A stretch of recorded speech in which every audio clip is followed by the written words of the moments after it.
കർത്താവിൻ്റെ പരിശുദ്ധമായ നാമം വാഴ്ത്തപ്പെടുമാറാകട്ടെ. അനുഗ്രഹീതമായ ഈ നല്ല പ്രഭാതത്തിൽ ദൈവമക്കളാകും നമുക്ക് ഒരുമിച്ച് കർത്താവിൻ്റെ സന്നിധിയിൽ പ്രാർത്ഥനയോടെ ഒരുമിച്ച് സംഗമിപ്പാൻ കർത്താവ് നൽകിയ നല്ല സാവകാശത്തിനായിട്ട് നന്ദിയോടെ ഞാൻ കർത്താവിനെ സ്തുതിക്കുകയും വാഴ്ത്തുകയും ചെയ്യുന്നു.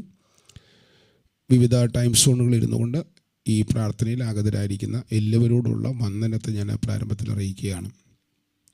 ഇന്നു മുതൽ നമ്മൾ കർത്താവിൻ്റെ സന്നിധിയിൽ 40 ദിവസങ്ങൾ ദൈവസന്നിധിയിൽ ഉപവാസത്തോടും പ്രാർത്ഥനയോടും കൂടെ കർത്താവിൻ്റെ സന്നിധിയിൽ വേറിട്ടിരിക്കുകയാണ്.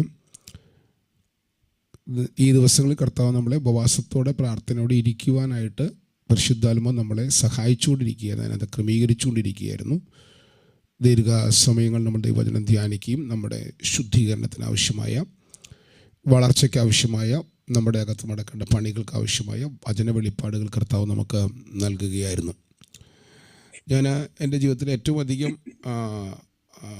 ദൈവാത്മാവിനാലുള്ള ഒരു ക്രമീകരണത്തിനായിട്ട് സന്നദ്ധനായ ദിവസത്തിൽ പ്രാർത്ഥിക്കുന്ന ഉപവാസ പ്രാർത്ഥനയാണ് ഈ പ്രാർത്ഥന.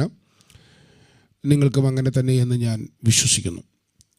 ഒരു വ്യക്തി ഉപവസിച്ച് പ്രാർത്ഥിച്ച ദിവസത്തിലിരിക്കുമ്പോൾ ആദ്യം ഉണ്ടാകേണ്ടത് ആ ഉപവാസ പ്രാർത്ഥനയ്ക്ക് ഒരു ഒരുക്കമാണ്. എന്താണ് ഉപവാസ പ്രാർത്ഥന?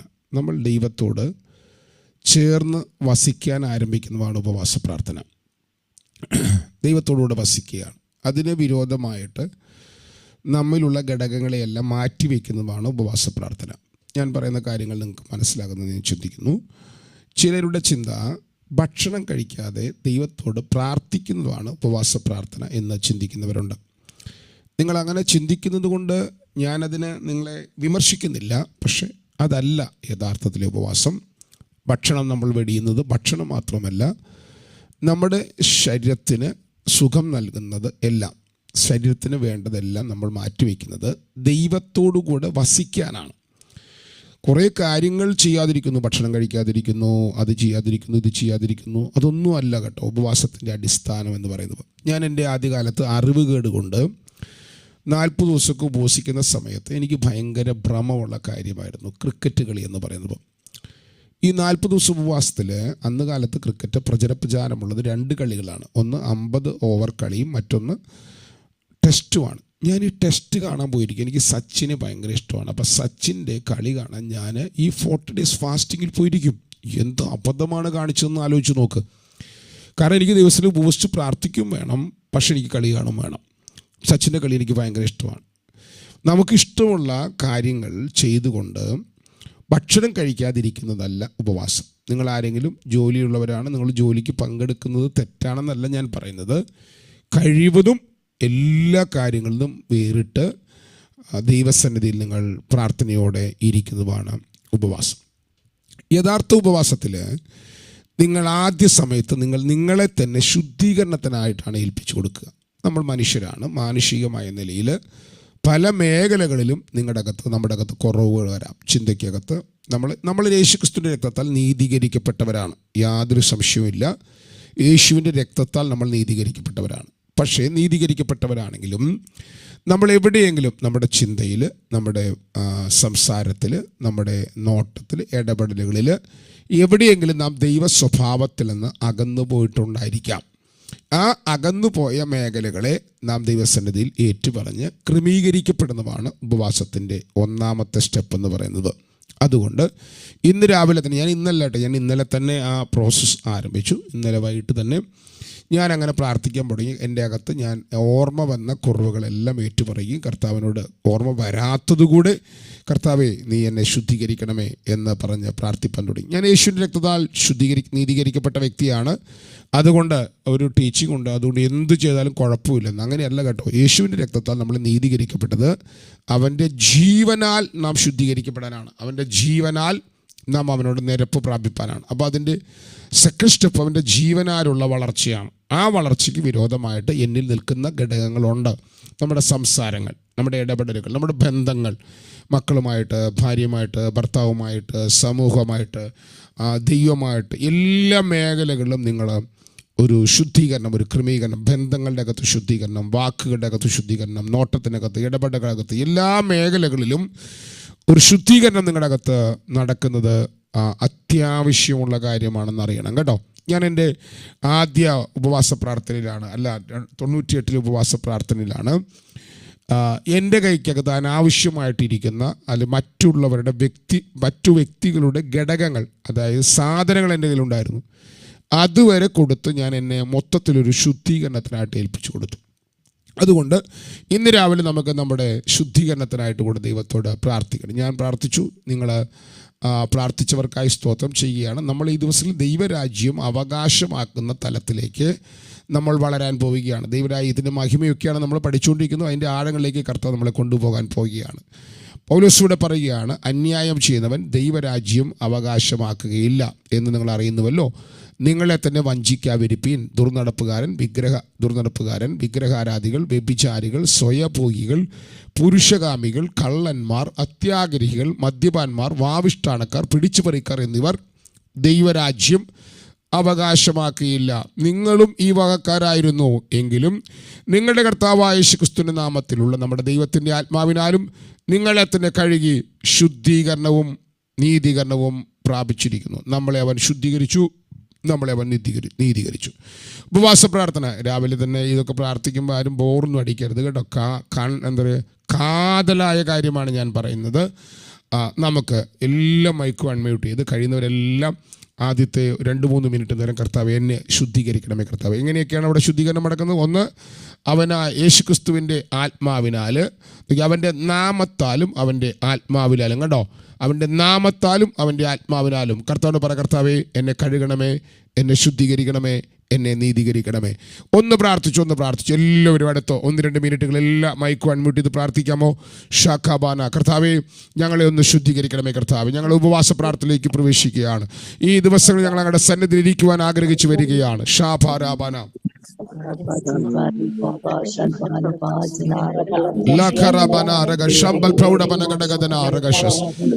കർത്താവേ, അങ്ങ് ഞങ്ങളെ ശുദ്ധീകരിക്കണമേ കർത്താവേ. അങ്ങ് ഞങ്ങളെ ശുദ്ധീകരിക്കണമേ കർത്താവേ. അങ്ങയുടെ ആത്മാവിനാൽ ഞങ്ങളെ കഴുകണമേ കർത്താവേ. ഓ റാബാലബ ശംദൽ ഘടകദനാര ഘടകദന, ഞങ്ങളുടെ ആത്മാവിനാൽ, അങ്ങയുടെ ആത്മാവിനാൽ ഞങ്ങളെ ശുദ്ധീകരിക്കണമേ കർത്താവേ. ഓ റാബാലബ ശംദൽ പ്രൗഢബന ഘടകദനാര ഘടകദന, വേദ പ്രൗഢബന ഘടകദനാര ഘടക ശംഭ പ്രൗഢബന ഘടകദന.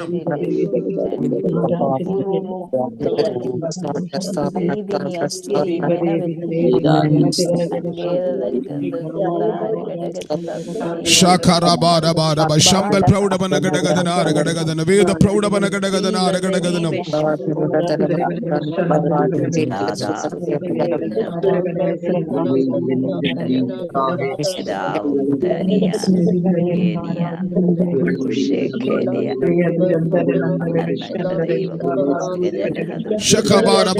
ശംബൽ പ്രൗഢബന, അങ്ങനെ പ്രാർത്ഥിച്ചു കേട്ടോ.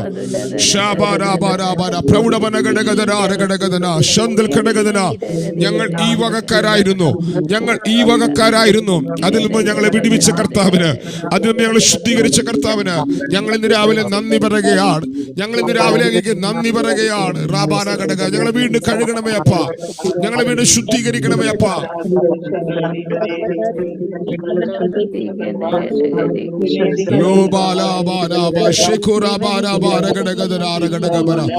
ശാന്തൽ പ്രൗഢബന ഘടകദനാര ഘടകബന പ്രൗഢബന ഘടകദനാര ഘടക.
വൈഡരാപര പ്രൗഢവന ഘടകദനാര ഘടകദന വൈഷ പ്രൗഢവന ഘടകദനാര ഘടകദനം വേദ പ്രൗഢവന ഘടകദനാര ഘടക ശംഭ പ്രൗഢവന ഘടകദനാര ഘടകദന വേദ പ്രൗഢവന ഘടകദനാര ഘടക ജുഡാരബാനബാനവ പ്രൗഢവന ഘടകദനാര ഘടകദന വേദ പ്രൗഢവന ഘടകദനാര ഗശസ് വേദ പ്രൗഢവന ഘടകദനാര ഘടകദന വേദ പ്രൗഢവന ഘടകദനം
നമ്മൾ ഈ ഉപവാസ പ്രാർത്ഥനയിൽ 3 പ്രധാനപ്പെട്ട ഭാഗങ്ങളായി തിരിച്ചാണ് നമ്മുടെ പ്രാർത്ഥനാ വിഷയം മൊത്തത്തിൽ നമ്മൾ ഉൾക്കൊള്ളിക്കുന്നത്.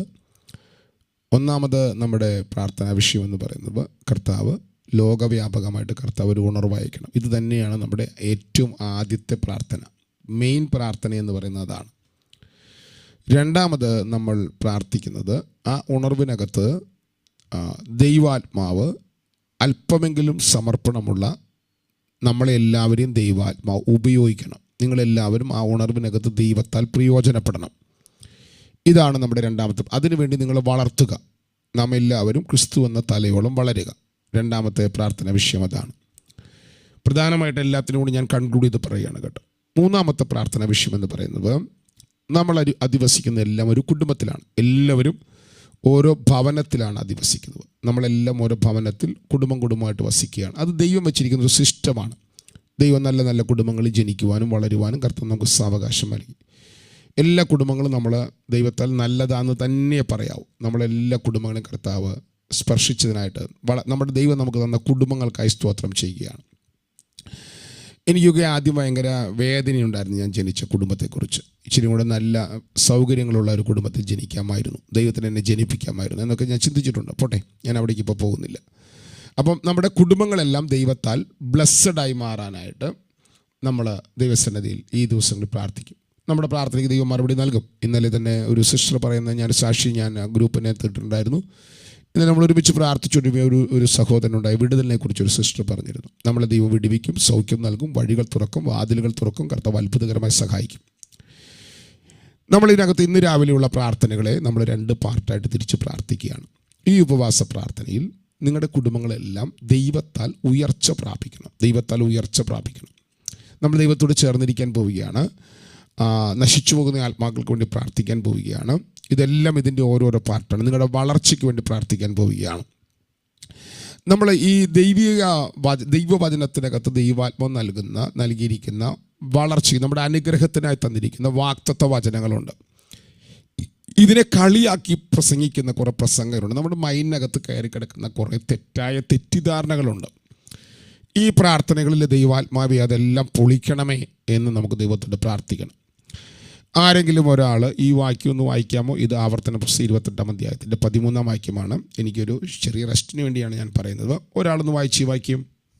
ഞാൻ എന്ന് നിന്നോട് ആജ്ഞാപിക്കുന്ന നിന്റെ ദൈവമായ യഹോവയുടെ കൽപ്പനകൾ കേട്ട് പ്രമാണിച്ചു നടന്നാൽ യഹോവ നിന്നെ വാലല്ല തലയാക്കും.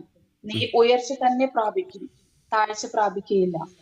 ഇവിടെ നമ്മുടെ കർത്താവായ യഹോവയാം ദൈവം ഇസ്രായേൽ മക്കളോട് പറയുകയാണ്, യഹോവ നിന്നെ വാലല്ല തലയാക്കും. യഹോവ നിന്നെ വാലല്ല തലയാക്കും. നീ ഉയർച്ച തന്നെ പ്രാപിക്കും, താഴ്ച പ്രാപിക്കുകയില്ല. ഇതിനെ അപമാനിച്ച് വർത്തമാനം പറയുന്ന പ്രസംഗരെ ഞാൻ കേട്ടിട്ടുണ്ട്. ഈ വാക്യം മാത്രമാണ് അവരെടുക്കുള്ളൂ. യഹോവ വാലല്ല, പിന്നെ ഇപ്പം ആക്കാൻ പോവുക, വാലല്ല അവിടെ ഇരുന്നോ, വാലല്ല തലയാക്കുമെന്ന് പറഞ്ഞിട്ട് കളിയാക്കുന്നവരെ ഞാൻ കേട്ടിട്ടുണ്ട്. നിങ്ങൾ അവൻ്റെ പ്രഥമമായ ഭാഗം ശ്രദ്ധിക്കണം. ഞാനെന്ന് നിന്നോട് ആജ്ഞാപിക്കും, നിൻ്റെ ദൈവമായ യഹോവയുടെ കൽപ്പനകൾ കേട്ട് പ്രമാണിച്ച് നടന്നാൽ, നിന്റെ നടപ്പിനെ, ജീവിതത്തെ നീ ക്രമീകരിച്ചാൽ ദൈവം നിന്നെ വാലല്ല തലയാക്കി മാറ്റും. അതിൻ്റെ അർത്ഥം എന്താണ്?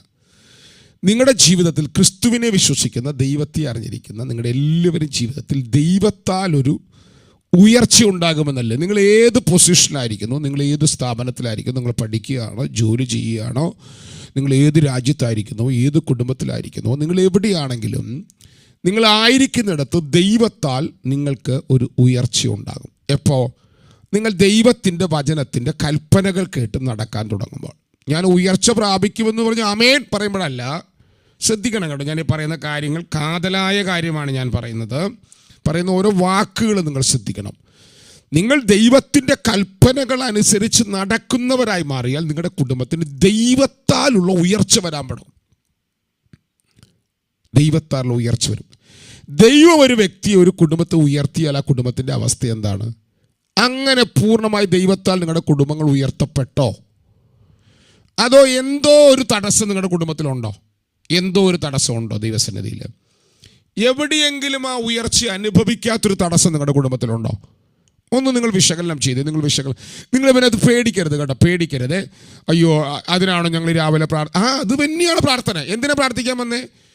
ഭയങ്കര ആത്മഭാരം വന്നിട്ട് മാത്രമാണോ നമ്മൾ വന്നത്? അല്ലല്ലോ. നമുക്ക് ദൈവത്താൽ ഒരു ഉയർച്ചയും അനുഗ്രഹവും നിലനിൽപ്പും, നമ്മുടെ കാര്യങ്ങളുടെ മേലെല്ലാം കർത്താവിൻ്റെ കാര്യം, അതല്ലേ നമ്മുടെ പ്രധാനപ്പെട്ട കാര്യം ആണ്. നമ്മൾ അതിനുവേണ്ടി പ്രാർത്ഥിക്കുന്നു, ഉണർവിന് വേണ്ടി പ്രാർത്ഥിക്കുന്നു. അപ്പോൾ തന്നെ നിങ്ങളുടെ വിഷയങ്ങൾക്ക് വേണ്ടി നമ്മൾ പ്രാർത്ഥിക്കുന്നില്ലേ? നിങ്ങളുടെ വളർച്ചയ്ക്ക് വേണ്ടി പ്രാർത്ഥിക്കുന്നില്ലേ? ഇത് നിങ്ങളുടെ 3 മേഖലകളെ സ്വാധീനിക്കുന്നതാണ്. നിങ്ങൾ താഴ്ചയല്ല, ഉയർച്ച തന്നെ പ്രാപിക്കും. നിങ്ങൾ ഇഴയുകയല്ല, നിങ്ങൾ ഉയർന്നു നിൽക്കും. ഇഴയുക എന്നത് ആ പാമ്പിന് ഉണ്ടായ ശാപത്താൽ വന്നതാണ്. ഞാൻ ആൾക്കാർ ചോദിക്കുമ്പോൾ പറയാറുണ്ട്, ഇങ്ങനെയൊക്കെ പോകുന്നു പാസ്റ്ററെ, തട്ടിമുട്ടിയൊക്കെ പോകുന്നു, ഒരു പരുവത്തിലൊക്കെ അല്ല. നിന്നെ ദൈവം വിളിച്ചത് ഒരു പരുവത്തിൽ പോകാനല്ല, തട്ടിമുട്ടി പോകാനല്ല, ഇഴഞ്ഞു വളഞ്ഞു പോകാനല്ല. നിന്നെ ദൈവം വിളിച്ചത് ദൈവത്തിൻ്റെ വചനപ്രകാരം ഈ ഭൂമിയിൽ ഒരു അനുഗ്രഹീതമായ ജീവിതം. ഞാൻ ആദ്യ പാർട്ട് പറയുന്നത് കേട്ടോ, ആദ്യ പാർട്ട് നിങ്ങൾ ശ്രദ്ധിക്കണേ. നിങ്ങൾ ദൈവത്തിൻ്റെ വചനപ്രകാരം, അതാണ് നമ്മുടെ അകത്ത് നടക്കാൻ പോകുന്ന പണി. ഈ ദിവസങ്ങളെല്ലാം നമ്മൾ ദൈവപരിജ്ഞാനത്തിൽ വളരുവാനും ദൈവാത്മാവിനാൽ വളരുവാനൊക്കെ പഠിക്കുന്ന പാഠങ്ങൾ അവൻ്റെ പടികളാണ്. അപ്പോൾ ദൈവത്തിൻ്റെ വചനപ്രകാരം നമ്മളെ പണിതാൽ ഞാൻ ഉയർച്ച പ്രാപിക്കും. ഇത് രണ്ടും കൂടെ മനസ്സിനകത്തുനിന്ന് കൊണ്ടുവന്ന്, ഒന്ന്, ഞാൻ എൻ്റെ ജീവിതത്തെ കർത്താവിൻ്റെ വചനപ്രകാരം പണിയും. ഞാൻ അവനെ പോലെയാകാനുള്ള വചസ്സുകൾ ഭക്ഷിക്കും. എൻ്റെ ജീവിതത്തെ ഞാൻ അവനെ പോലെയാക്കി മാറ്റും. അവിടെയാണ് ഭയങ്കര ശുദ്ധീകരണങ്ങളകത്ത് വരും കേട്ടോ. നിങ്ങൾക്ക് ഇഷ്ടമുള്ള പലവിനോട് നിങ്ങൾക്ക് ഇഷ്ടമില്ലാതെ പോകും. പലവരിടത്തും നിങ്ങൾ മാറി നിൽക്കും. നിങ്ങൾ ദൈവത്തിൻ്റെ കൽപ്പനകൾ അതുപോലെ അനുസരിക്കാൻ തുടങ്ങും. ഉണ്ടാകുമ്പോൾ അതിൻ്റെ റിസൾട്ട് നിങ്ങൾ താഴ്ചയല്ല, ഉയർച്ച പ്രാപിക്കും. വാലല്ല, നിങ്ങൾ തലയായി മാറും. ഒന്ന് പറയാമെങ്കിൽ പറഞ്ഞോ കേട്ടോ. നിങ്ങൾക്ക് ഈ വാക്യം ഞാൻ ബോർഡിനകത്ത് ഇട്ടിട്ടുണ്ട്, നിങ്ങളുടെ മൊബൈലിനകത്ത് ഷെയർ ചെയ്തിട്ടിട്ടുണ്ട്. ഒന്ന് നിങ്ങൾക്ക് എല്ലാവർക്കും ആ മൊബൈലിൽ നിന്ന് അൺമ്യൂട്ട് ചെയ്ത് വായിക്കാൻ പറ്റുന്നുണ്ടോ? ഈ വാക്യം വായിക്കാൻ പറ്റുമെങ്കിൽ ഒന്ന് വായിച്ച്, എല്ലാവരും, ഒരാളല്ല, എല്ലാവരും വാക്യം ഒന്ന് വായിച്ച്. ഷാ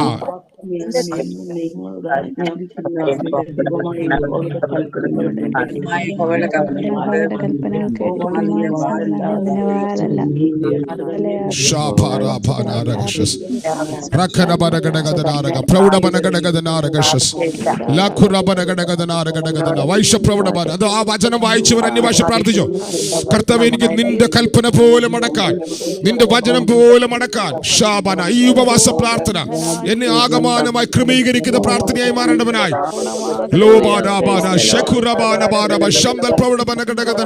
എന്റെ ജീവിതത്തെ മാറ്റുന്ന പ്രാർത്ഥനയായി മാറാൻ, എന്റെ സ്വഭാവത്തെ മാറ്റുന്ന പ്രാർത്ഥനയായി മാറാൻ, എന്റെ ചിന്താഗതികളെ,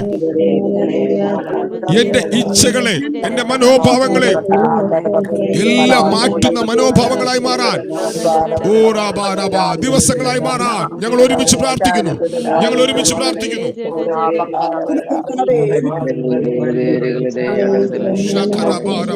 Shamba Prouda Banagadagana, Aragadagana, Shibal Prouda Banagadagana, Aragadagana, Veda Prouda Banagadagana, Aragadagana, Shamba Prouda Banagadagana, Aragadagana, Veda Prouda Banagadagana.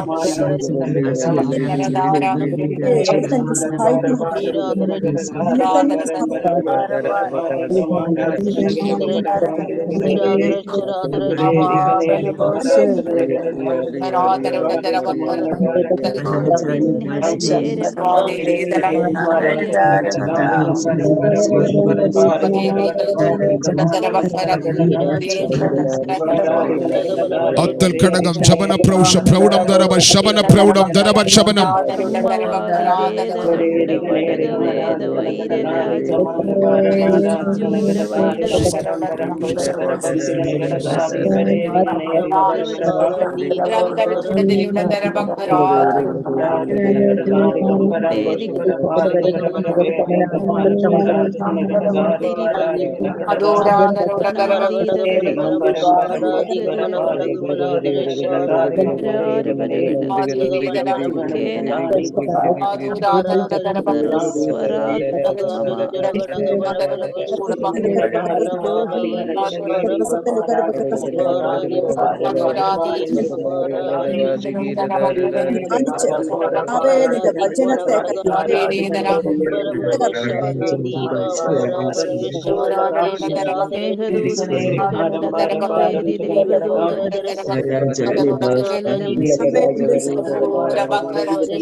നിങ്ങളുടെ ആരുടെയും കാര്യമാണെന്ന് നിങ്ങൾ ചിന്തിക്കേണ്ട. പക്ഷെ ചില ആൾക്കാർ ഞാൻ കണ്ടിട്ടുള്ളത്, അവർ എന്ത് ചെയ്താലും അതിനകത്ത് ഗുണം വരികയില്ല. എന്ത് ചെയ്താലും ചില ആൾക്കാർ പറയും, എന്താ പറയുക, ഈ അവരുടെ ജീവിതം തന്നെ ഇരുട്ടത്ത് ഇങ്ങനെ തപ്പി മടക്കുന്ന പോലെയാണ്. എപ്പോഴും ഇവർക്ക് നഷ്ടങ്ങൾ വന്നുകൊണ്ടിരിക്കും. ഇവരെ കൂടെ ഇവരെ രക്ഷിക്കാനായിട്ട് ആരും ഉണ്ടാകില്ല. ഇവരെ കൂടെ ആർക്കും സഹവാസികളായി നിൽക്കാൻ പറ്റുകയില്ല. ഇങ്ങനെയൊരു അനുഭവം നിങ്ങൾക്കുണ്ടെങ്കിൽ നിങ്ങളുടെ മേൽ എന്തോ ഒരു ബാരിയർ ഉണ്ട് കേട്ടോ. എന്തോ ഒരു ബാരിയർ നിൽക്കുന്നുണ്ട് കേട്ടോ. നിങ്ങളുടെ മേൽ നിങ്ങളുടെ വളർച്ചയ്ക്ക് വിരോധമായിട്ട്, അനുഗ്രഹത്തിന് വിരോധമായിട്ട്, അബ്രഹാമിൻ്റെ അനുഗ്രഹം നിങ്ങൾ അനുഭവിക്കുന്നതിന് വിരോധമായിട്ട് എന്തോ ഒരു ബാരിയർ നിങ്ങളുടെ ജീവിതത്തിൽ നിൽക്കുന്നുണ്ട്.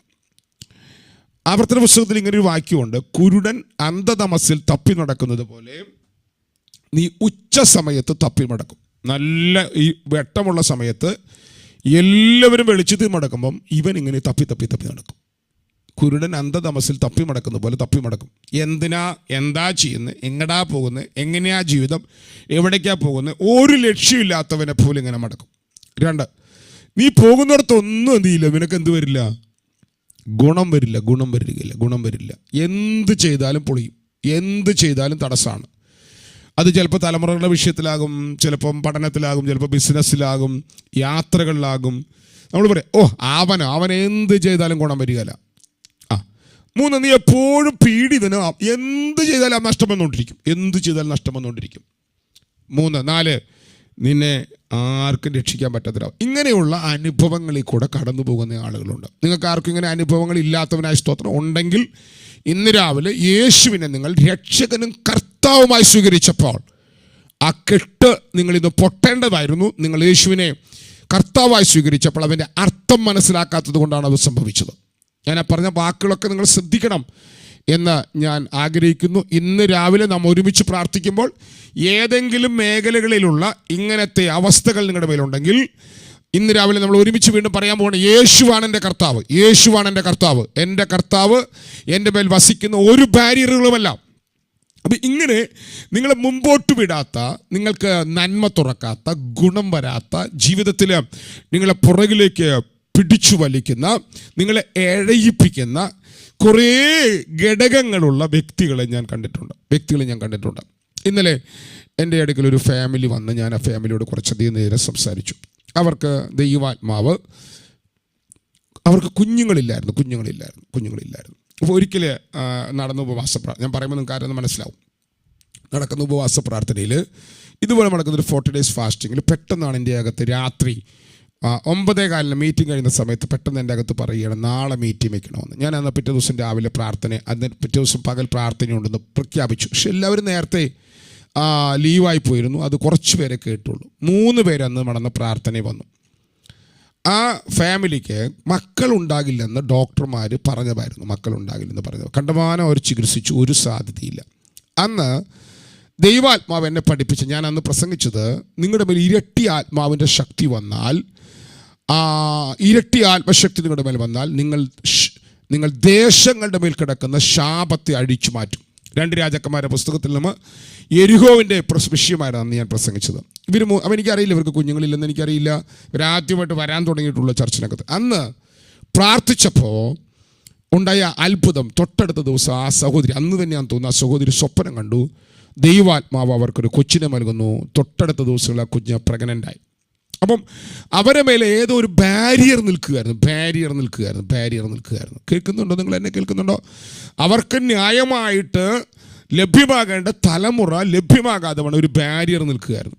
ഇന്നലെ അവരെൻ്റെ അടുത്ത് വന്നിട്ട് ഞങ്ങൾ സംസാരിച്ചപ്പോൾ വീണ്ടും ഞാൻ അവരോട് പറഞ്ഞു, ഒരു തലമുറ നിങ്ങൾക്കുണ്ടാകേണ്ട ബാരിയർ നിങ്ങളുടെ മേൽ നിന്ന് പൊട്ടിമാറിയെങ്കിലും നിങ്ങൾ ഇപ്പോൾ കടന്നു പോകുന്ന ഈ സാഹചര്യം, ഞാൻ മുഖത്ത് നോക്കി അവരോട് പറഞ്ഞു, നിങ്ങളുടെ മേൽ, നിങ്ങളുടെ കുടുംബത്തിൻ്റെ മേൽ ഒരു ശാപം, ഒരു ബാരിയർ നിങ്ങളുടെ മേൽ ഇപ്പോഴും വാഴുന്നുണ്ട്. പക്ഷേ ഞങ്ങൾക്കറിയാം, എന്ത് ചെയ്താലും ശരിയാകുന്നില്ല.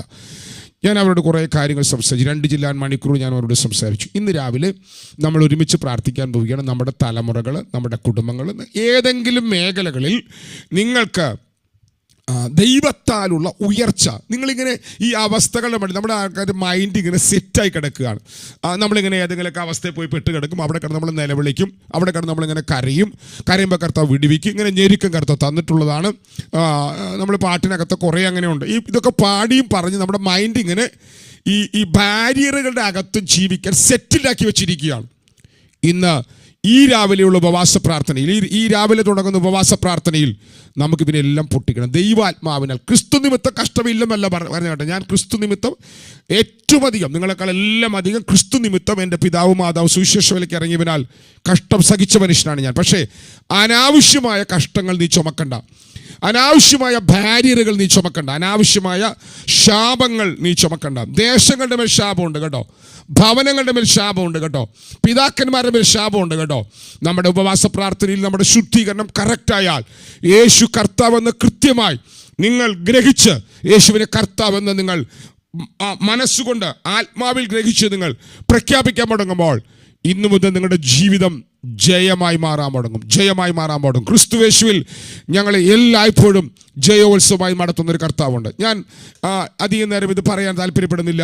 നമുക്കിത് പുറകെ ഇതിൽ ഓരോ ഭാഗങ്ങൾ ശുദ്ധീകരിച്ച് നിങ്ങളുടെ എല്ലാ മേഖലകളിലും നിങ്ങൾ വിടുതൽ അനുഭവിക്കുന്നവരായി മാറണം. ഞാൻ പറഞ്ഞല്ലോ, ആ ഫാമിലിക്ക് വേണ്ടി അന്ന് പ്രാർത്ഥിച്ചപ്പോൾ അവരുടെ തലമുറകളില്ലാത്ത വിഷയത്തിൽ ദൈവം പ്രവർത്തിച്ചു. പക്ഷേ ദീർഘവർഷങ്ങൾ കൊണ്ട്, കഴിഞ്ഞ ചില വർഷങ്ങൾ കൊണ്ട് കണ്ടമാനം സാമ്പത്തിക നഷ്ടമുണ്ടായിരിക്കുകയാണ്. എന്ത് ചെയ്താലും തകർക്കപ്പെടുകയാണ്. എന്തിനകത്തൊരു മറുപടിയില്ല. അങ്ങനെ ആ അവസ്ഥയിൽ പോയപ്പോൾ എനിക്ക് അവരോട് തിരുവചനത്തിൻ്റെ അടിസ്ഥാനത്തിൽ പറയേണ്ടി വന്നു, നിങ്ങൾ ഒന്നും കൂടെ ദൈവാത്മാവിനാൽ പണിയപ്പെടേണ്ടിയിരിക്കുന്നു. അവരത് സമ്മതിച്ച് ഇന്നു മുതൽ ദൈവസന്നിധിയിൽ പ്രാർത്ഥിക്കുവാനും ഉപവസിക്കുവാനും തീരുമാനിച്ചിരിക്കുകയാണ്. ഇന്ന് രാവിലെ ഞാൻ നിങ്ങളോട് പറയുന്നു, നിങ്ങളുടെ ജീവിതത്തിൽ എന്തോ ചിലത് നിങ്ങളുടെ ഇങ്ങനെ വരിഞ്ഞു മുറുക്കുന്നതെന്ന് തോന്നുന്നുണ്ടോ? ദൈവസന്നിധിയിൽ പറഞ്ഞ് പ്രാർത്ഥിക്കാൻ നമുക്ക്. നിങ്ങളുടെ ജീവിതം ഇങ്ങനെ പോകാനുള്ളതല്ല, നിങ്ങൾ ഉയർച്ച തന്നെ പ്രാപിക്കാനുള്ളതാണ്, നിങ്ങൾ അനുഗ്രഹം തന്നെ പ്രാപിക്കാനുള്ളതാണ്. അതുകൊണ്ട് ഇവിടെ അവിടെ കുഴപ്പം എന്തറിയാമോ? നിങ്ങൾ രക്ഷിക്കപ്പെട്ടപ്പോൾ, യഥാർത്ഥത്തിൽ നിങ്ങളുടെ രക്ഷ നടന്നപ്പോൾ നിങ്ങളുടെ മേലുള്ള പിശാചിൻ്റെ സകല അവകാശവാദങ്ങളും തകർന്നതാണ്.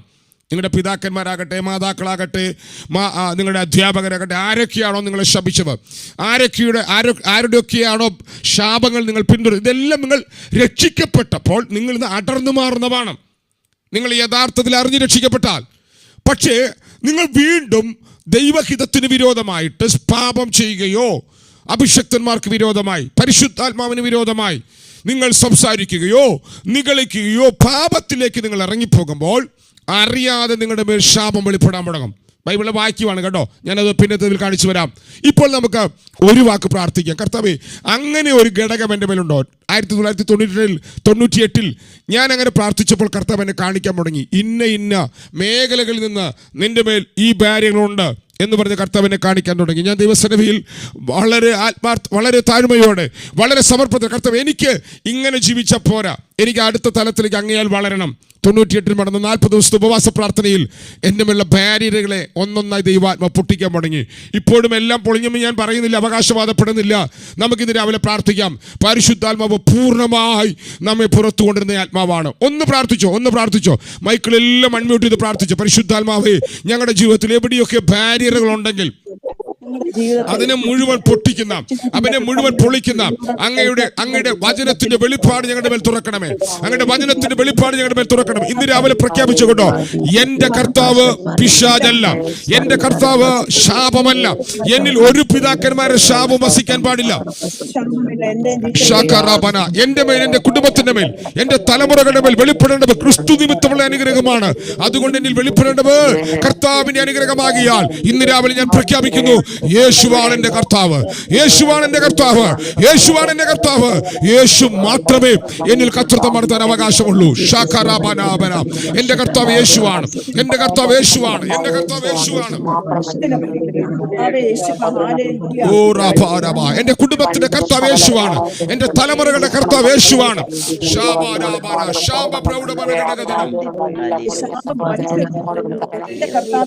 യേശു മാത്രം കർത്താവ്, യേശു മാത്രം കർത്താവ്, യേശു മാത്രം കർത്താവ്, യേശു മാത്രം കർത്താവ്, യേശു മാത്രം കർത്താവ്, യേശു മാത്രം കർത്താവ്. ശാഖ ലംബ പ്രൗഢമന അമ്പൽ രേപന വൈശ പ്രൗഢമന ഘടകവന.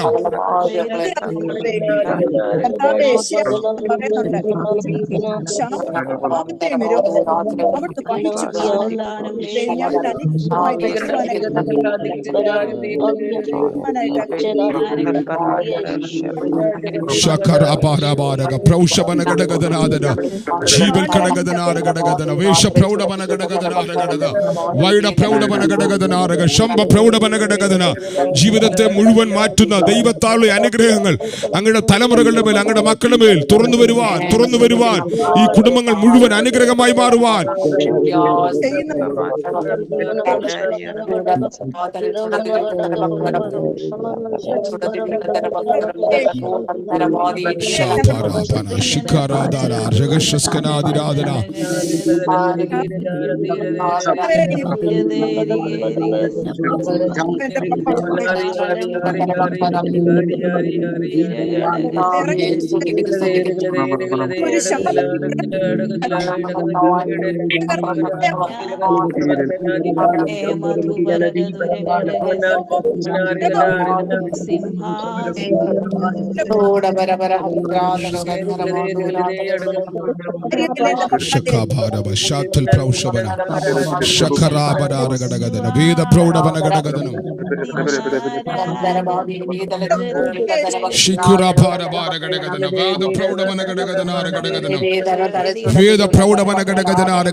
കർത്താവേ, എല്ലാ ബാരിയറുകളും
ഞാൻ ഈ വിഷയം, ഞാനൊരു പെന്തക്കോസ്ത് കുടുംബത്തിൽ ജനിച്ചു വളർന്നയാളാണ്.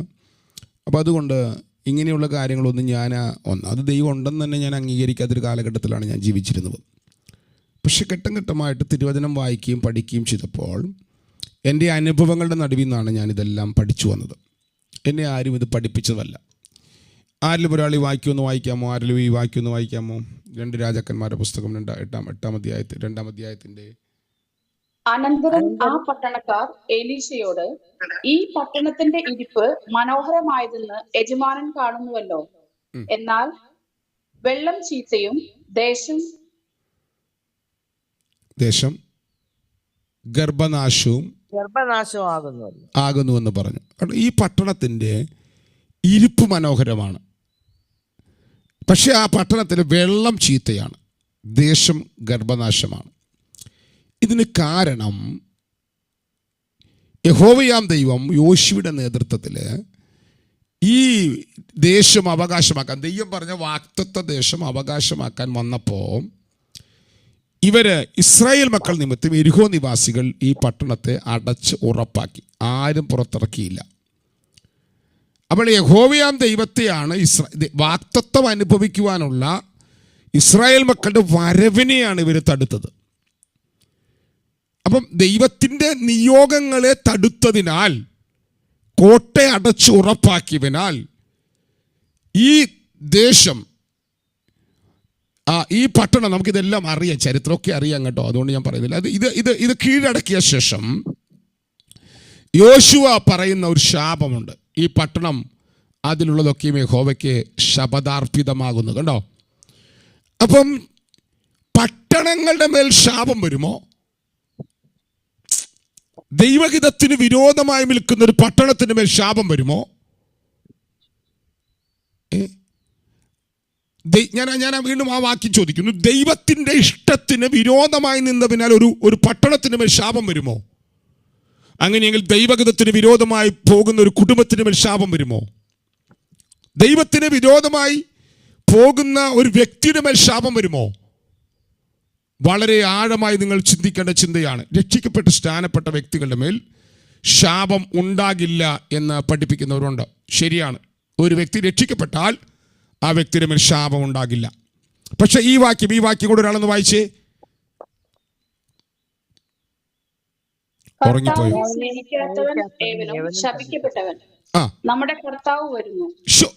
കർത്താവ് വരുന്നു. അപ്പൊ ഇത് ആരോട് പറയുന്നത്? ഇത് സഭയോട് പറയാ. കർത്താവിനെ സ്നേഹിക്കാത്ത ഏവനും ശപിക്കപ്പെട്ടവൻ. 2-4 പക്ഷമായി സഭയ്ക്കകത്ത് പിണങ്ങി നിൽക്കുന്ന ജഡസ്വഭാവമുള്ള കൊരിന്തിലെ വിശ്വാസികളെ നോക്കി പറയുകയാണ്, നിങ്ങളുടെ മേൽ ബാരിയറുകൾ കിടക്കുന്നു, നിങ്ങൾ അനുഭവിക്കേണ്ട അനുഗ്രഹം അനുഭവിക്കുന്നില്ല, കാരണം നിങ്ങൾ ജഡസ്വഭാവമുള്ളവരാണ്.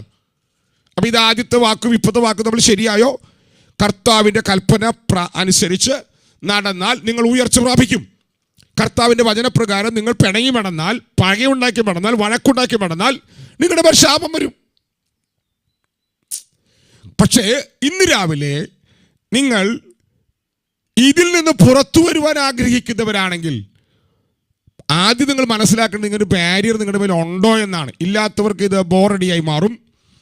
ഒരു വളർച്ച, ഒരു അവസ്ഥയിൽ നിന്ന് പുറത്തു വരുവാൻ ആഗ്രഹിക്കുന്നവരുണ്ടെങ്കിൽ നിങ്ങൾക്കിത് അനുഗ്രഹമായി മാറും. അപ്പം നിങ്ങളുടെ മേലൊരു പ്രശ്നമുണ്ടെന്ന് പറയാനല്ല ഞാനിത് പറഞ്ഞപ്പോൾ. ദേശത്തിൻ്റെ ഇരിപ്പ് മനോഹരമാണ്, പക്ഷേ വെള്ളം ചീത്തയാണ്. ജനിക്കുന്ന കുഞ്ഞുങ്ങളെല്ലാം മരിക്കുകയാണ്. ശാപത്താൽ തലമുറകൾ ജനിക്കുന്നില്ല. ശാപത്താലും പാപത്താലും തലമുറകൾ ജനിക്കുന്നില്ല. പക്ഷെ തമ്പുരാൻ പറഞ്ഞു, ഇതുകൊണ്ട് അവസാനിപ്പിക്കാനല്ല ഞാൻ നിങ്ങളെ വിളിച്ചിരിക്കുന്നത്. ഏലീശ പറഞ്ഞു, ഒരു പുതിയ തളിക കൊണ്ടുവരിക, അതിലിടുവിൻ, അതിൽ ഉപ്പിടുവിൻ. അവനെ അവരുടെ അടുക്കൽ കൊണ്ടുവന്നു. അവൻ നീരൂറിൻ്റെ അടുക്കൽ ചെന്ന് അതിൽ ഉപ്പിട്ടു. ഞാൻ ഈ വെള്ളം പഥ്യമാക്കിയിരിക്കുന്നു, ഇനി ഇതിനാൽ മരണവും ഗർഭനാശവും ഉണ്ടാകില്ലെന്ന് യഹോവ അരുളി ചെയ്യുന്നു എന്ന് പറഞ്ഞു. അടുത്ത വാക്ക്, ഏലീശ പറഞ്ഞതുപോലെ ആ വെള്ളം ഇന്നുവരെ പഥ്യമായിട്ടിരിക്കുന്നു. കേൾക്കുന്നുണ്ടോ നിങ്ങൾ? ഒരു ദേശത്തിൻ്റെ മേൽ വർഷങ്ങളായി, പതിറ്റാണ്ടുകളായി നിലനിന്നിരുന്ന ശാപം പരിശുദ്ധാത്മാവിനാൽ ദൈവാത്മാവ് മുറിച്ചു മാറ്റുകയാണ്. എങ്ങനെ? ഒരു പുതിയ തളിക കൊണ്ടുവന്ന് അതിനകത്ത് ഉപ്പിട്ട് അവരത് വെള്ളത്തിലേക്ക് ഇട്ടപ്പോൾ ആ ദേശം പഥ്യം, ആ രാജ്യം, ആ ദേശം പഥ്യമായി തീരുകയാണ്. ഞാൻ ഇന്ന് രാവിലെ ഈ സെക്ഷൻ ഇവിടെ അവസാനിപ്പിക്കുന്നതിനേക്കാൾ മുമ്പ് ഞാൻ ഉറപ്പോടെ പറയുന്നു, നമ്മുടെ കുടുംബങ്ങൾ, എല്ലാ കുടുംബങ്ങളും ഇങ്ങനെയല്ല ദൈവത്താലുള്ള മുഴുവൻ അനുഗ്രഹവും അനുഭവിക്കണം. നിങ്ങളുടെ മേൽ എന്തെങ്കിലും കുഴപ്പമുണ്ടെന്ന് പറയാനല്ല ഞാനിത് പറഞ്ഞു വന്നത്. നിങ്ങൾക്കിനി വേണ്ടെങ്കിലും എനിക്ക് ദൈവത്താൽ അനുഗ്രഹിക്കപ്പെടണം. എനിക്ക് പൈസക്കാരനാകാനല്ല കേട്ടോ, എനിക്ക് പൈസ കിട്ടിയാൽ ഒന്നും വേണ്ട. ഞാൻ ഇന്നലെ വൈകിട്ട് മക്കളുമായിട്ട് ടൗണിൽ പോയിട്ട് ചോദിച്ചു, മക്കൾ എന്താ വേണ്ട? അവർക്കൊന്നും വേണ്ട. ഞാൻ ഇന്നലെ രാത്രി ഭക്ഷണം കഴിച്ചില്ല, അവരോട് ഒരു ജ്യൂസ് കുടിക്കുകയാണ് ചെയ്തത്. അപ്പോൾ കഴിക്കാനൊന്നുമില്ല. പിള്ളേരെ പുറത്തുകൊണ്ട് ചോദിച്ചു, മക്കൾ എന്തെങ്കിലും വേണോ? അവർക്കൊന്നും വേണ്ട. അപ്പോൾ അങ്ങനെ എന്തെങ്കിലും ഉണ്ടാക്കാനല്ല ഞാൻ നിങ്ങൾ സമ്പന്നരായി മാറുമെന്ന് പറയുന്നത്. നിങ്ങൾ ദൈവത്താൽ അനുഗ്രഹിക്കപ്പെട്ടവരായി മാറണം. സമ്പത്തല്ല എൻ്റെ ഇവിടെ വിഷയം. നിങ്ങളൊരു അനുഗ്രഹമായി എന്ത് ചെയ്താലും നിങ്ങൾ അതിനകത്ത് ഏറ്റവും അനുഗ്രഹിക്കപ്പെട്ട വ്യക്തികളായി മാറണം. അതിന് വിരോധമായ എന്തെങ്കിലും തടസ്സങ്ങളുണ്ടെങ്കിൽ ഒരു പുതിയ തളിക കൊണ്ടുവരിക, അതിനകത്ത് ഉപ്പിടുക. ആ ഉപ്പിട്ട വെള്ളം, ആ ഉപ്പ് നിങ്ങൾ ആ വെള്ളത്തിലേക്ക് ഇടുമ്പോൾ ആ ദേശം പഥ്യമായി തീരുകയാണ്, ശാപം മുറിഞ്ഞു മാറുകയാണ്. ഈ ദിവസങ്ങളിൽ നാം ദൈവത്തിന്റെ ഉപവാസത്തോടും പ്രാർത്ഥനയോടും കൂടിയിരിക്കുമ്പോൾ, ദൈവത്തിൻ്റെ വചനത്തിൻ്റെ വെളിപ്പാടുകൾ നമ്മുടെ മേൽ തുറക്കുമ്പോൾ, ക്രിസ്തു നിമിത്തം ഞാനൊരു ന്യൂ ക്രിയേഷനാണ് വെളിപ്പാടിൽ ആ സത്യവചനം നമ്മുടെ അകത്തേക്ക് ദൈവാത്മ വിടുമ്പോൾ, നിങ്ങൾ ലോകത്തിൻ്റെ ഉപ്പാണെന്ന് വായിച്ചിട്ടുണ്ടോ? ലോകത്തിൻ്റെ ഉപ്പായി മാറിയത് എങ്ങനെയാണ്? അവൻ്റെ ജീവനാലാണ്. സാക്ഷാൽ ദൈവം ഒരുക്കിയ പുതിയ സൃഷ്ടികളായ നമ്മിലേക്ക് ആ ജീവൻ അവൻ ആഴമായി തുറക്കുമ്പോൾ എല്ലാ ശാപങ്ങളും, എല്ലാ ബാരിയറുകളും മാറി നിങ്ങൾ അനുഗ്രഹമായി തീരും. എത്ര പേർ ഇന്ന് രാവിലെ അങ്ങനെ ഒരു അനുഗ്രഹം എൻ്റെ മേൽ തുറന്നു വരണം എന്ന് വിശ്വസിക്കുന്നവരായിട്ടുണ്ട്? ഒന്ന് പ്രാർത്ഥിച്ചോ, 2-3 മിനിറ്റ് നേരം എല്ലാം മൈക്ക് അൺമ്യൂട്ട് ചെയ്ത് പ്രാർത്ഥിച്ചോ കേട്ടോ. ആ പ്രാർത്ഥനയോടെ നമുക്ക് ഈ സെക്ഷൻ അവസാനിപ്പിക്കാം. മൈക്കിലെല്ലാം അൺമ്യൂട്ട് ചെയ്ത് പ്രാർത്ഥിച്ചു. ഒരു ബാരിയറും നിങ്ങളുടെ മേൽ നിൽക്കരുത്, ഒരു ബാരിയറും നിങ്ങളുടെ മേൽ നിൽക്കരുത്. എല്ലാം പൊളിഞ്ഞു മാറും, എല്ലാം പൊളിഞ്ഞു മാറും.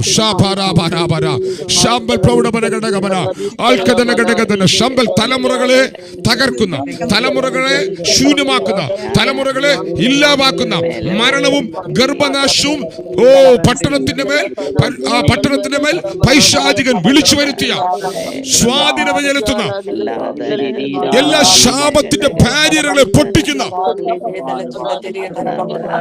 എല്ലാ ശാപ ലക്ഷണങ്ങളെ എടുത്തു മാറ്റുന്ന ദൈവത്തിന്റെ കരം തുറന്നു വരുവാൻ, ദൈവത്തിന്റെ കരം തുറന്നു വരുവാൻ.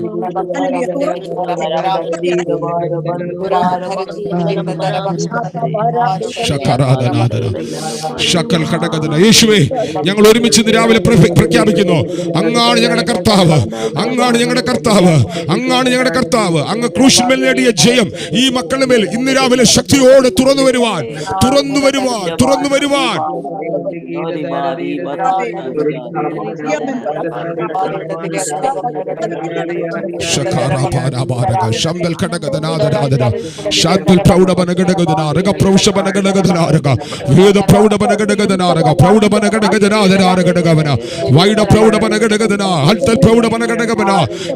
എല്ലാ മേഖലകളിലും ഒരു മാറ്റം പരിശുദ്ധാത്മാവേ അങ്ങ് തുറക്കുന്ന കൃപയ്ക്കായി ഞങ്ങൾ നന്ദി പറയുകയാണ്.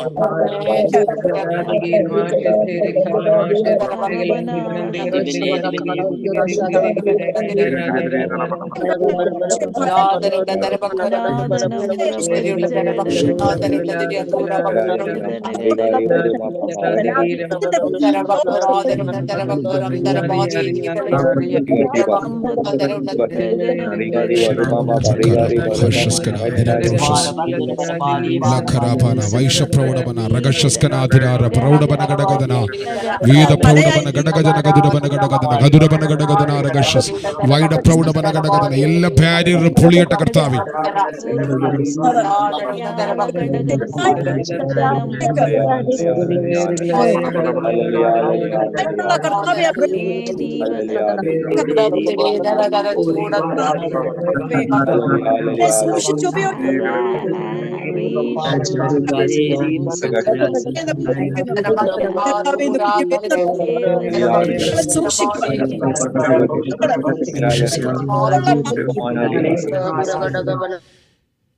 ഞാൻ ഇന്ന് രാവിലെ ഉണർവിന് വേണ്ടി പ്രാർത്ഥിക്കാം. എൻ്റെ കമ്പ്യൂട്ടർ ഞാൻ ശരിയാക്കി, മാപ്പൊക്കെ ഇതിനകത്ത് ഓണാണ്. അതിനുവേണ്ടി പ്രാർത്ഥിക്കാനായിട്ടാണ് ഞാൻ ഇന്നലെ പറഞ്ഞതും ഒരുങ്ങിയതും. പക്ഷേ പെട്ടെന്ന് എൻ്റെ അകത്ത് ഇങ്ങനൊരു തലം ഇന്നലെ ഉച്ച കഴിഞ്ഞ മുതൽ ഞാനിങ്ങനെ ഈ ഭാഗം ധ്യാനിക്കുകയായിരുന്നു. അതുകൊണ്ടാണ് ഞാൻ ഇന്ന് രാവിലെ ഇങ്ങനൊരു സെക്ഷൻ എടുത്തത്. ഇതിനെ ചൊല്ലി നിങ്ങളാരും വിഷമിക്കുകയോ ഭാരപ്പെടുകയോ ചെയ്യേണ്ട. നമ്മൾ രക്ഷിക്കപ്പെട്ടപ്പോൾ യേശു നമ്മുടെ പാപങ്ങൾക്ക് വേണ്ടി മരിച്ചടക്കപ്പെട്ട് ഉയർത്തെഴുന്നേറ്റെന്ന് വിശ്വസിക്കുകയും യേശുവിനെ കർത്താവെന്ന് വായ് കൊണ്ട് ഏറ്റു പറഞ്ഞു. കർത്താവെന്ന് വായ് കൊണ്ട് ഏറ്റു പറഞ്ഞു. എന്താണ് കർത്താവ് എന്ന വാക്കിൻ്റെ അർത്ഥം? കർത്തൃത്വം നടത്തുന്നവൻ, ഭരിക്കുന്നവൻ. നിങ്ങളെ യേശു ഭരിക്കുന്നുണ്ടോ? കർത്താവ് ഭരിക്കുന്നുണ്ടോ? നിങ്ങൾ രക്ഷിക്കപ്പെട്ടു, സത്യമാണ്. നിങ്ങൾ ഞായറാഴ്ച ചർച്ചിൽ പോകുന്നുണ്ട്, സത്യമാണ്. രാവിലെ നിങ്ങൾ 5:30 സൂം മീറ്റിങ്ങിൽ വരുന്നുണ്ട്, സത്യമാണ്. ഞാൻ പഠിപ്പിക്കുന്നുണ്ട്, സത്യമാണ്. പക്ഷെ നിങ്ങളുടെ മുഴു ജീവിതത്തെ കർത്താവ് ഭരിക്കുന്നുണ്ടോ? എനിക്ക് എന്തായാലും നിങ്ങളുടെ ആരെയും മുഖം കാണാൻ പറ്റില്ല, അതിനായിട്ട് കർത്താവിന് സ്തോത്രം. എൻ്റെ മുഖം നിങ്ങൾക്ക് കാണാമല്ലോ അല്ലേ? ഞാൻ വീഡിയോ ഓൺ ചെയ്താണ് ഇരിക്കുന്നത്. നിങ്ങൾ ആരും വീഡിയോ ഓൺ ചെയ്യണ്ട. നിങ്ങളുടെ ജീവിതത്തെ സത്യത്തിൽ കർത്താവ് ഭരിക്കുന്നുണ്ടോ? നിങ്ങളുടെ ചിന്താമണ്ഡലത്തെ കർത്താവ് ഭരിക്കുന്നുണ്ടോ? നിങ്ങളുടെ തീരുമാനങ്ങളെ കർത്താവ് ഭരിക്കുന്നുണ്ടോ? നിങ്ങളുടെ വ്യക്തിത്വത്തെ കർത്താവ് ഭരിക്കുന്നുണ്ടോ? കർത്താവിന് നിങ്ങളെ ഭരിക്കാൻ വിട്ടുകൊടുത്താൽ ഒരു ശാപവും നിങ്ങളുടെ വീട്ടിൽ നടക്കുകയില്ല. വളരെ സൂക്ഷ്മതയോടെ കർത്താവിൻ്റെ ഭരണത്തിന് നമുക്ക് വിധേയപ്പെടാം. നമുക്ക് പറ്റിയ കുഴപ്പം എന്താ അറിയാമോ? നമ്മളിപ്പോൾ ദൈവരാജ്യത്തിൻ്റെ അനുഗ്രഹം അനുഭവിക്കുന്നില്ല. എന്നോട് തെറ്റിയിരിക്കരുത്. ഞാൻ നിങ്ങളെ ഏറ്റവും ബ്ലെസ്സഡ് ആകാനാണ് ഇത് പറയുന്നത്. പിശാചിനാലുള്ള അനുഗ്രഹം നമുക്കില്ല. പിശാചിനാൽ അനുഗ്രഹം ഉണ്ട് കേട്ടോ, നന്മയുണ്ട് കേട്ടോ. പിശാചിനാൽ അനുഗ്രഹമല്ല, നന്മയുണ്ടാകും. പിശാചിനാൽ നന്മയുണ്ടാകും. അത് പോയി, നമ്മൾ അവിടെ നിന്ന് പുറപ്പെട്ടു വന്നു, നമ്മൾ അവിടെ നിന്ന് പുറത്തു വന്നു. പക്ഷെ നമ്മൾ വാക്തത്വം പറഞ്ഞിരിക്കുന്ന അനുഗ്രഹം അനുഭവിക്കുന്നില്ല. നമ്മളെ ഇടയിൽ സ്റ്റക്കായിരിക്കുകയാണ്. ദൈവത്തിൻ്റെ പ്രത്യേകതയുണ്ട്. നീ ഇറങ്ങിപ്പോൾ ഫറവോൻ്റെ തിണ്ണേന്ന് പോകുന്നതുകൊണ്ട് നിന്നെ അനുഗ്രഹിക്കാനും പറ്റുകയില്ല. ദൈവത്തോട് ചേർന്നിരുന്ന് പിറുപിറുക്കാതെ വാക്തത്വമാട്ടിൽ കയറിയാലാണ് നീ അനുഗ്രഹം അനുഭവിക്കാൻ വേണ്ടി പോകുന്നത്. കുറേ പേര് ഫറവോൻ്റെ തിണ്ണേന്ന് പുറപ്പെട്ടു. ജന്മം ഉണ്ടെങ്കിൽ കനാമാട്ടി കയറുകയില്ല. ഒറ്റ കാര്യം, മനസ്സിനെ പിറുപിറുക്കുവാനോ നിരാശപ്പെടുവാനോ തളരുവാനോ തകരുവാനോ ഒന്നിൻ്റെ നടുവിലും ഭയപ്പെടുവാനോ അനുവദിക്കുക. എല്ലാ വഴിയും അടയട്ടെ, എല്ലാ വാതിലും അടയട്ടെ, ചെങ്കടൽ വരട്ടെ, കയ്പ് വരട്ടെ, രഫദീം വരട്ടെ, തണലില്ലാത്ത മരുഭൂമിയിൽ, വെള്ളമില്ലാത്ത മരുഭൂമിയിൽ വട്ടം കറങ്ങേണ്ടി വരട്ടെ. വിളിച്ചവൻ വിശ്വസ്തനാണ്. മനസ്സിനെ സൂക്ഷിച്ചാൽ, കർത്താവിൻ്റെ ഭരണത്തിന് വിധേയപ്പെട്ടിരുന്നാൽ നിന്റെ ജീവിതം ഒരു അനുഗ്രഹമായി മാറും. ആ പദം ഒന്ന് പറഞ്ഞോ, യേശുവിനെ ഞാൻ കർത്താവായി സ്വീകരിച്ചത് എൻ്റെ ജീവിതത്തിൽ അങ്ങനെ തന്നെ. ഈ ഉപവാസ പ്രാർത്ഥന ഞാൻ ഒന്നുകൂടെ പ്രഖ്യാപിക്കുകയാണ്. എൻ്റെ കർത്താവ് ശാപമല്ല, എൻ്റെ കർത്താവ് പിശാചല്ല, എൻ്റെ കർത്താവ് മറ്റാരുമല്ല, നീറോയല്ല എൻ്റെ കർത്താവ് എന്ന് പറഞ്ഞതിനാൽ എത്രയോ ലക്ഷക്കണക്കിന് ആളുകളാണ് രക്തസാക്ഷികളായി മരിച്ചത്. നമുക്കിന്ന് രാവിലെ ധൈര്യത്തോടെ ഇത് പ്രഖ്യാപിക്കണം കേട്ടോ. നിങ്ങൾ യേശുവാണ് എൻ്റെ കർത്താവ്. നിങ്ങളത് പറയുമ്പോൾ എവിടെയെങ്കിലുമൊക്കെ പിശാചിന് നിങ്ങളിൽ സാവകാശങ്ങളും അധിനിവേശങ്ങളും അവകാശങ്ങളും ഉണ്ടായിട്ടുണ്ടെങ്കിൽ അതെല്ലാം പൊളിയും. കാരണം വെളിച്ചം ഉദിച്ചാൽ ഇരുള് തന്നെ മാറിപ്പോകും. ഒന്ന് പ്രഖ്യാപിച്ചോ, എൻ്റെ കർത്താവ് യേശുവാണ്, എൻ്റെ കർത്താവ് യേശുവാണ്, എൻ്റെ കർത്താവ് യേശുവാണ്. പറയാൻ ധൈര്യമുണ്ടോ? എൻ്റെ കർത്താവ് പറഞ്ഞു. നീ ഒന്ന് പറഞ്ഞോ, വാക്കൊന്ന് പറഞ്ഞോ, മൈക്ക് അൺമ്യൂട്ട് ചെയ്തൊന്ന് പറഞ്ഞോ. എൻ്റെ കർത്താവ് യേശുവാണ്. എൻ്റെ ഭവനത്തിൻ്റെ ചില വീടിൻ്റെ മുമ്പിൽ എഴുതി വെച്ചിട്ടുണ്ട്, അത് ബോർഡിലേ ഉള്ളൂ. എൻ്റെ കർത്താവ് യേശുവാണ്, എൻ്റെ കുടുംബത്തിൻ്റെ കർത്താവ് യേശുവാണ്. അതങ്ങ് പറഞ്ഞോ. എൻ്റെ കർത്താവ് യേശുവാണ്, എൻ്റെ കർത്താവ് യേശുവാണ്. ഒരു ശാപവും എൻ്റെ കുടുംബത്തിന്മേൽ വാഴുകയില്ല. ഞാനിങ്ങനെ അലയുകയല്ല.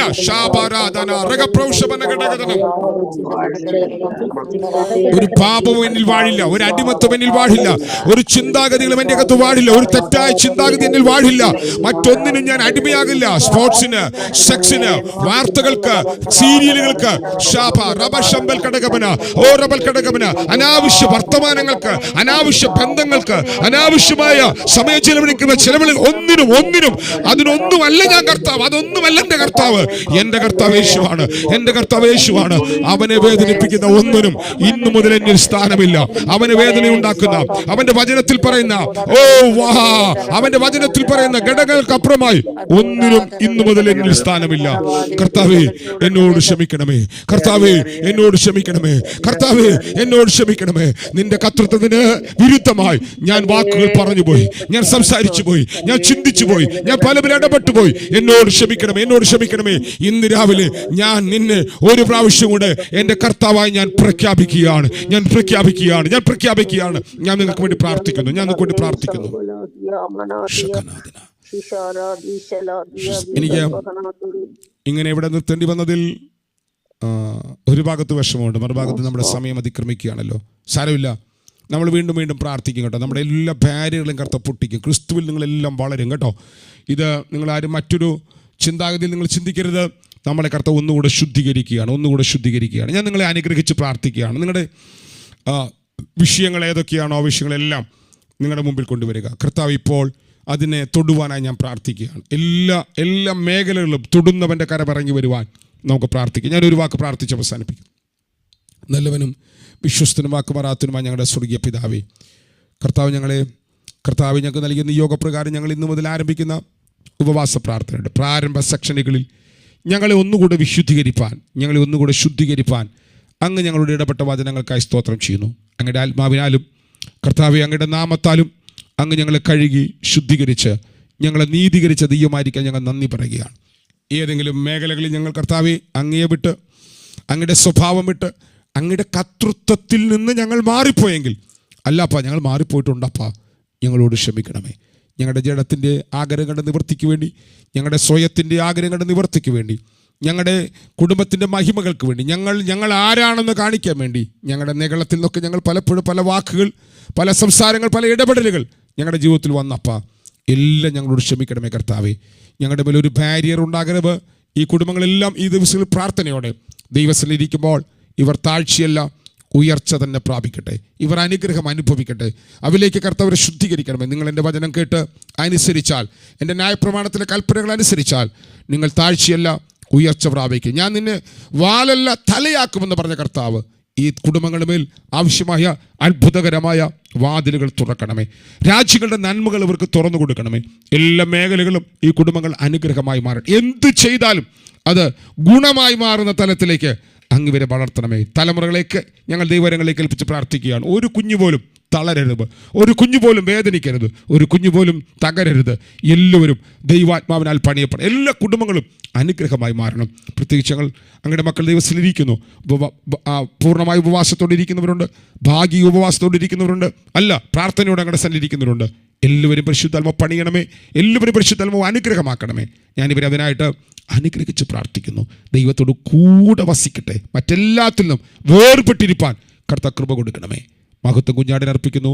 പ്രാർത്ഥന ഘടനായ സ്തോത്രം യേശു ക്രിസ്തുവിൻ്റെ നാമത്തിൽ തന്നെ. ആമേൻ, ആമേൻ, ആമേൻ. നമ്മുടെ കർത്താവായ യേശു ക്രിസ്തുവിൻ്റെ കൃപയും പിതാവായ ദൈവത്തിൻ്റെ സ്നേഹവും ആശ്വസിപ്പിച്ച് വഴിമടത്തുന്ന പരിശുദ്ധാത്മാവാൻ ദൈവത്തിൻ്റെ സഹവാസവും കൂട്ടായ്മയും കാവലും നാം പ്രാർത്ഥിച്ച സകല പ്രാർത്ഥനാ വിഷയങ്ങളോടും ഭൂലോകത്തുള്ള സകല വിശുദ്ധന്മാരോടും നമ്മൾ ഓരോരുത്തരും ഇന്നും എന്നേക്കും നമ്മുടെ കർത്താവ് യേശു ക്രിസ്തുവിൻ്റെ രണ്ടാം വരവരെയും ഇരിക്കുമാറാകട്ടെ. ആമേൻ, ആമേൻ, ആമേൻ. ഷലോം.